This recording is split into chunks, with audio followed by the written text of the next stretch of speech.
វាយអូនមកហើយធ្វើយ៉ាងណាវាយឲ្យស្លាប់ទាំងម៉ែទាំងកូនទេកុំឲ្យអូនមានជីវិតរស់ដែលឃើញលោកបងខ្លាចទៅជាមនុស្សអាត្មានិយមបែបនេះអូនខ្សៃបងមានរឿងចង់ប្រាប់អូនបងលឺអ្នកបំរាយនិយាយថាលោកជំទាវមានកូនហើយណាអូនឯងដឹងអត់តើពួកយើងធ្វើយ៉ាងម៉េចទៅបងគិតអញ្ចឹងទេបងថាមិញនេះជំទាវនោះវាមានកូនអញ្ចឹងហ៎มันអាចទៅរួចនោះទេព្រោះអីលោកបងគ្មានកូនឡើយឬមួយក៏នាងជំទាវនោះវាមានសហាយទៅបងក្តីហើយរឿងនេះពួកយើងចាប់មិនខានទេបើវាមានកូនមែននោះប៉ុន្តែយើងត្រូវរកល្បិចកម្ចាត់នាងនោះមុនសិនកុំឲ្យវាបកមកខំយើងទាន់អូនគិតមិនទៅរឿងនេះមិនមែនជារឿងតូចតាចទេណាអូននេះកំពុងតែគិតថាវាមានកូនយ៉ាងម៉េចបានទេបាទលោកបងនេះគ្មានកូនផងនឹងអូននឹកឃើញហើយរឿងនេះត្រូវប្រាប់លោកបងថាវាមានសហាយតែវាមានកូនប៉ុន្តែយើងត្រូវតែដឹងថាសហាយវាជាអ្នកណាឲ្យច្បាស់ហើយចាប់វាយកមកឲ្យលោកបងនេះរឿងនេះបងឃើញអាសៀងវាស្និទ្ធស្នាលជាមួយពួកលោកជំទាវណាបងសង្ស័យហើយណាមួយពួកវាក៏ចាប់ផ្ដើមចាប់កំហុសយើងបដាដែរអញ្ចឹងយើងចាត់ការវាមុនទៅបងកុំយូរកាយសោះណាប៉ុន្តែបងត្រូវប្រយ័ត្ននាងក្អងព្រោះអីវាឆ្លាតណាបងទៅចាត់ការវាមុនទៅល្អណាណែបងទៅវិញទេលោកសថីមកវិញហើយណាប្រញាប់ទៅទេ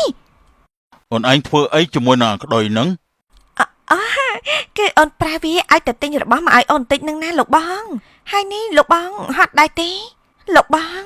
អូនមានរឿងមួយចង់ប្រាប់លោកបងគឺអូនឃើញអាសៀងដូចជាស្និទ្ធស្នាលជាមួយនឹងអ្នកបងខ្លាំងណាស់តិចលោអាសៀងនោះវាលួចពេញចិត្តពេញថ្លើមនឹងអ្នកបងទេរឿងនេះជាការពិតអូនមិនកុហកបងទេណាបងនឹងទៅសួរនាំឲ្យច្បាស់ទៅបានបងខកចិត្តណាស់បងស្រឡាញ់ខ្លាំងបងក៏ស្អប់ខ្លាំងដែរលោកបងតែអូនសុំទៅចុះណាកុំឲ្យនិយាយជាមួយនឹងអ្នកបងអីយើងចាំមើលសិនទៅក្រែងលោមិនមែនជាការពិននាំឲ្យអ្នកបងខឹងនឹងអូនទៅទេអូនប្រាប់លោកបងក៏ព្រោះតែបារម្ភខ្លាចប៉ះពាល់ដល់កិត្តិយសលោកបងនឹងណាអូនជឿលើបងទៅបងមិនទៅនិយាយឬក៏សួរនាំលោកជំទាវក៏បានដែរចាំបងតាមសង្កេតមើលតាមអូននិយាយទៅចុះចាលោកបងអូននេះពិតជាត្រេកអរខ្លាំងណាស់ដែលលោកបងនេះមានចិត្តមេត្តាដល់អ្នកបងនោះថ្ងៃមួយលោកសេដ្ឋីក៏បានទៅផ្ទះលោកជំទាវលោកសេដ្ឋីដែលឃើញអាការៈរបស់លោកជំទាវមានសភាពក្អួតផងចង្អោរផងក៏កាត់ក្តីសង្ស័យថាលោកជំទាវកើតអីហ្នឹងមើលទៅដូចជាមិនស្រួលខ្លួនណាខ្ញុំមិនដឹងថាខ្ញុំកើតអីឲ្យច្បាស់លាស់នោះទេណាលោកបងច្រើនខែណាស់មកហើយដែលខ្ញុំកើតអញ្ចឹងបងសង្ស័យទៅអូនមានកូនទេដឹងព្រោះអីអូនខ្សៃមុននឹងពោះកូនរបស់បងនាងក៏មានអាការៈដូចជាអូនដែរមែនហើយអ្នកបងខ្ញុំក្អួតផងចង្អោរផងរាប់ខែដែរនឹងពេលនេះខ្ញុំត្រេកអរជាមួយនឹងអ្នកបងផងណាដែលមានកូនជាមួយនឹងលោកបងនេះលោកជំទាវមានកូនមែនទេបងពិតជាសប្បាយចិត្តខ្លាំងណាស់លោកបងរៀបការយូរឆ្នាំមកហើយប៉ុន្តែមិនមានកូនសោះឥឡូវអ្នកបងមានកូនដូចខ្ញុំដែរតែនេះអី